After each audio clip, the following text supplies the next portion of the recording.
Pilato ngati mufuna pachikidwe mwana wa munthuyo ja Rastafari walakwa palitsa utenga wa mtundu wake wa Malawi zinchito zanu ndizonyansa mwana wa munthuyo ja Rastafari ndingaesa ndilamulo la mulengio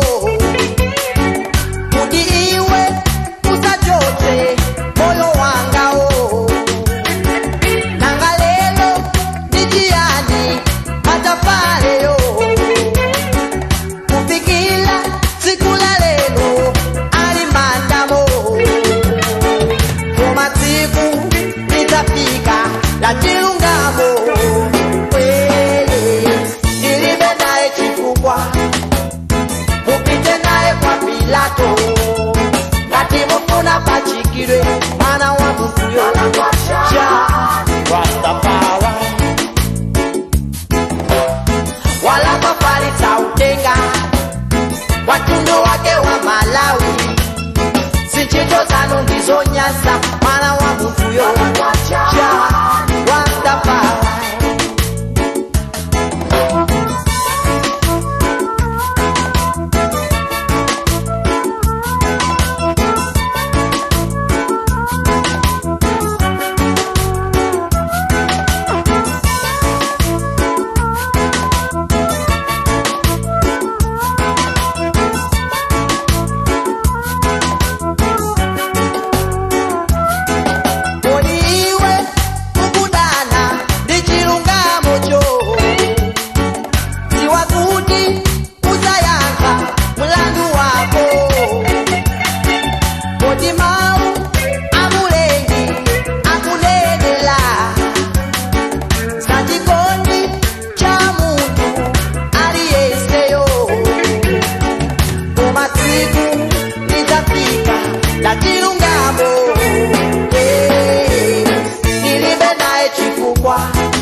mupite naye kwa Pilato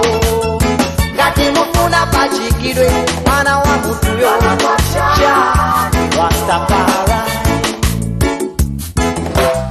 walakwa palitsa utenga wa mtundu wake wa Malawi zinchito zanu ndizonyansa mwana wa munthuyo ja Rastafari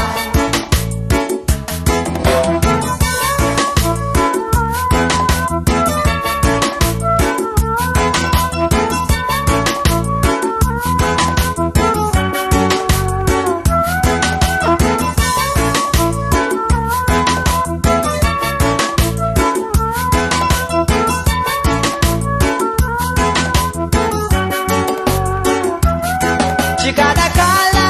chodziwa maulendo kusanzika makolo wanga mwana wangayo ndipovuta kukuyiwala mbale wanga iwe kodi maziko a moyo wako lelo atali koma tsiku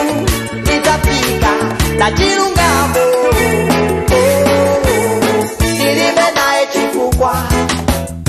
mupite naye kwa Pilato ngati mufuna pachikidwe mwana wa munthuyo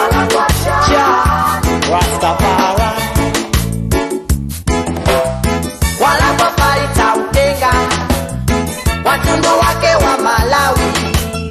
zinchito zanu ndizonyansa mwana wa munthuyo